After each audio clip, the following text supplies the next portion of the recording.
Nakakalungkot na isang bagay na ating ipinaglaban para sa Pilipino, hindi maibibigay po sa dating Pangulo na minamahal ng marami. Ganyan ba po ang dapat na trato sa taong minahal ang bayan at minahal din ng taong bayan? Ilang beses na po nagsinungaling si now Brigadier General Jean Pardo. Sana po, ma'am,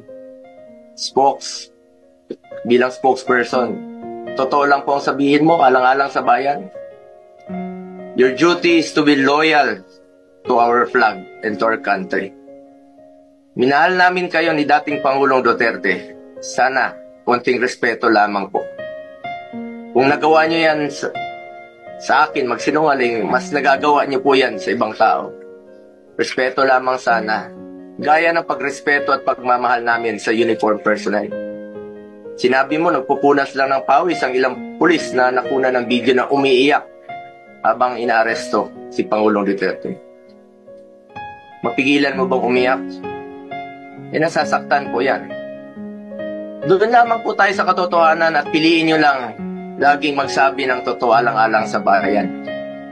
We must always entrust our loyalty to the Filipinos, to our flag, and to our country. Yan naman po parating sinasabi ni dating Pangulong Duterte sa inyo. Just be loyal to our country and to our flag. Di na niya kayang tumakas. At alam niyo po yun. Di na niya kaya kayong takbuhan. Dahil hirap na nga siya maglakad, nagsusungkod na nga lang po siya.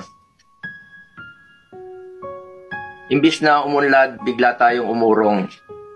OFWs, pinapauwi natin. Noon, ginagawa natin ang paraan. In fact, si dating Pangulong Duterte, sumusulat yan sa mga king o sa leader ng ibang bansa para makauwi.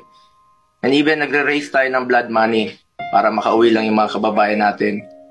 Pero bakit baliktad niya yan? Bakit isinuko po ang sarili nating lahi? Hindi ko lubusang matanggap na siya ay nililiti sa ibang bansa gayong siya ay isang Pilipino.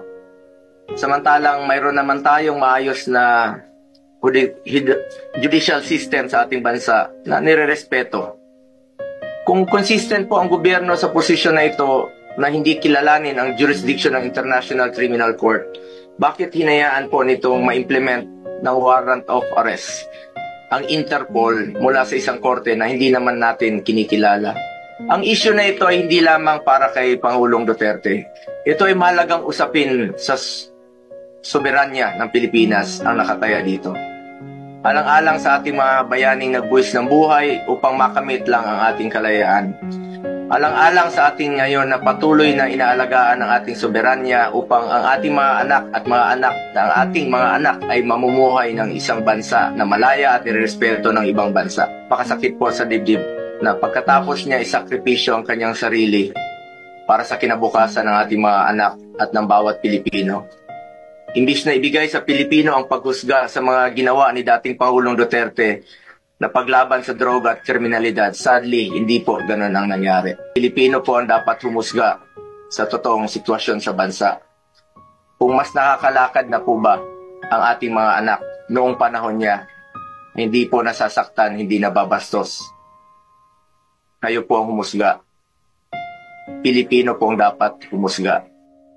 Marami pong nasaktan na Pilipino. Salamat po.